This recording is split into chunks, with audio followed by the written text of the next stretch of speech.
So there seems to be out there are two tribes of mentality. It's cyclists against car drivers. Who owns the road? Who's got the right to use the road? Shouldn't be like that. And it can be that car drivers think, why is that cyclist driving down the middle of the road? He's stopping me getting past. But there's a reason for that. And that cyclist is thinking, why is he squeezing right past me, past this entrance or exit to a road? And it's really important as instructors, we're really aware of that, and we're having conversations with our pupils and trying not to make the next generation of drivers thinking that way, because we can't change all the other road users what they do, but we can change how it affects us. And that's really important as driving instructors, but drivers as general, just being able to be aware and empathetic to the other road users and what they may or may not do. Driving instructors have got a tremendous responsibility to communicate empathy for all road users and responsibility for drivers in ensuring that they play their part alongside responsible cyclists in making sure the roads are safe for everybody. So it's really vitally important that they understand what cyclists are doing and communicate that to their trainees. So we have to be very aware of cyclists when we're teaching, and we have to be very aware of teaching learner drivers about cyclists and about what Bikeability are teaching, and bringing that into our lessons, the clues that cyclists give us and why they do certain things. Why do they cycle down the middle of the lane? What is all that about? And if we know that, we can pass that on to our pupils, and our pupils understand it, and that's really powerful and important.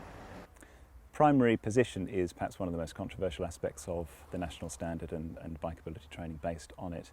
It means taking up a position on the road with your bicycle in the centre of the lane that you're travelling in, rather than too far to the left, certainly not in the gutter.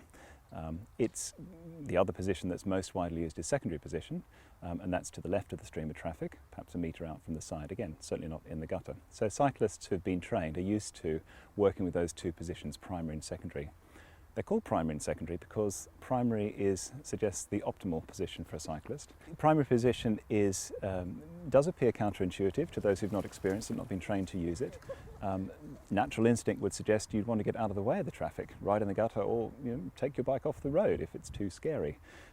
However, cyclists who have been trained and have the skills to know how to move into primary and hold primary through narrow spaces where overtaking would be hazardous, through junctions where you don't want to be overtaken. When you arrive at a junction, you have every entitlement to use that junction. So taking the lane through a junction is the best way to hold that space and use it.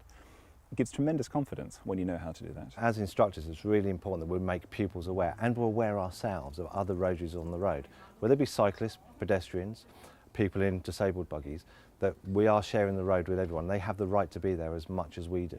It's not for cars, it's for every road user. So it's really important that we're getting that point across to our learners, because if we don't understand that, our learners don't understand that. And if we have empathy and we know why people are doing certain things, then we can play that team sport together. It's a public highway, everybody's entitled to use it. Cyclists, pedestrians, car drivers, lorry drivers, taxi drivers, we all have to share it. What we need are rules of engagement. That's the rules of the road. We've got national standards for driving. We have a national standard for cycling as well. One of the difficulties is not many people know much about the national standard for cycling that underpins bikeability training. Drivers often seem very unaware of it when they feel confronted and affronted by cyclists taking the primary position. They feel that they're in their way, whereas in fact it's just another road user who happened to get to that space first, and they need to share it with everybody else. So there really isn't a case to be made for any one road user having a predominant claim on the road. We all do. And the job of bikeability and cycle training and driver training is to share that road and train others how to share it properly. So let's have a look at the national standards. We've got a couple that we follow as driving instructors.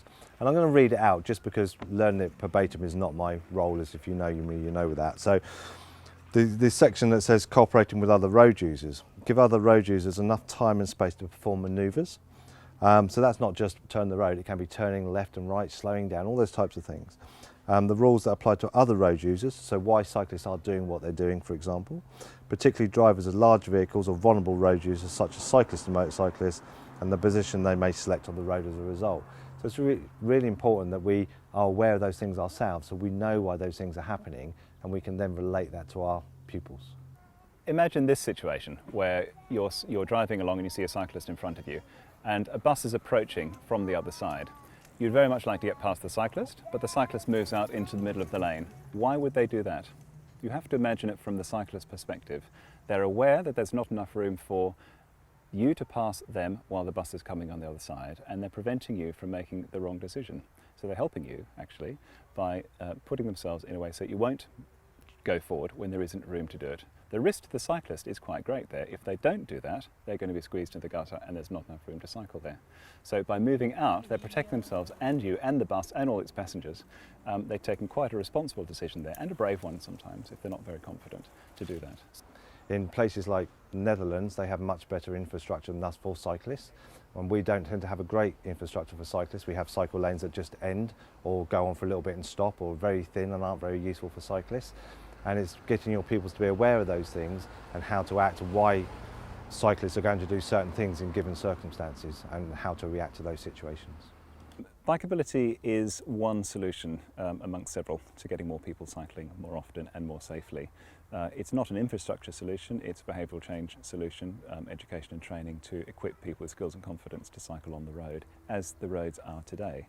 Let's look at that phrase that we probably all use, and certainly I do now and again by mistake, is right away. You know, should we be saying right away? What does that say into someone's subconscious? That basically it's my right away, I'm coming through. That's really relevant to vulnerable road users like cyclists and pedestrians and people like that. If we think we've got the right, then we're going to have problems. So changing the word to priority, it might just sound like a play on words, but actually it's really important because it's more to do with the mindset.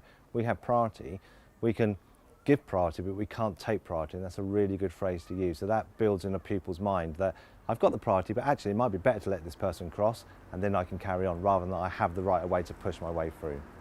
Lorry drivers do CPC, don't they? Every 5 years they have to do 35 hours, mainly in classroom, and one of the sections that they can cover is vulnerable road users, and that includes cyclists and pedestrians and things like that. And I think if they're doing that, then really car drivers should be doing it as well, but car drivers don't have any system like that. So it's our job to make sure car drivers are really aware of that type of thing, and really aware of how the road users affect us, so how they affect lorry drivers, how lorry drivers affect them, how pedestrians affect us, and going through all that sort of stuff, rather than just keeping it to driving cars, because your pupil could well go off later on and drive a van even 2 days after they've passed their test.